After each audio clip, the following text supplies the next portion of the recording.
Lands where black folk used to pray, no wonder we're losing. To write about gentrification in Atlanta is to write a heartbreak that I cannot afford to remedy. It is Apache Cafe being torn down to make room for a parking lot for the tenants of the $2,000 a month apartments across the street and their stupid little bird scooters that always manage to find their ways into the middle of the crosswalk. It is the store I work in so I can fill the income gap my recent rent increase created. That sells $300 candles and wallets that say ATL hold that are distributed by white companies. It is the 4 patrol cars on my street and my neighbor who couldn't afford to get his tags updated taking the back roads to work.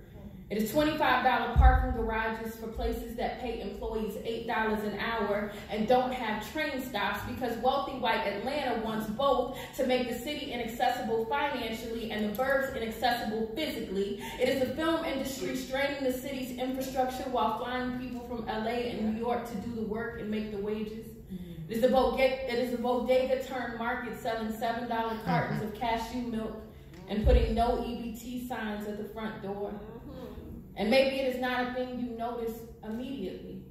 Maybe you enjoy the new pizza place and trivia night at the bar down the street. Maybe nothing alarms you until the 3rd poke bowl restaurant opens in a 2-mile radius. Maybe you don't notice the new Publix and the 3 new apartment buildings at the same intersection until the sign is put up and the traffic is back down to the Capitol. Maybe the houses are old and need a facelift from investors who plotted getting their hands on this land in a committee meeting 4 years ago where people who do not look like you decided what your property was worth. Maybe it ain't the worst thing if the streets are cleaner and the potholes are filled. After all, we got a few new murals, right? And the art scene seems to be thriving.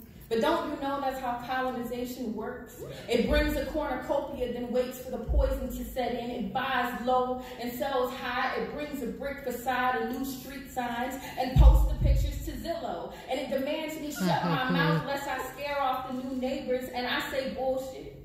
I say we children of bread and collard greens, we sweet tea got a right to be angry. And when you drill the soil our grandmother's blood fertilized without asking us permission to write about gentrification in Atlanta is to write a fury I am not allowed to feel. So I protest in the ways I can.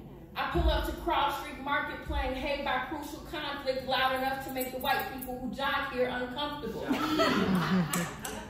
I say good morning to every service person I see on the way to my store and give away candy to the brothers on break.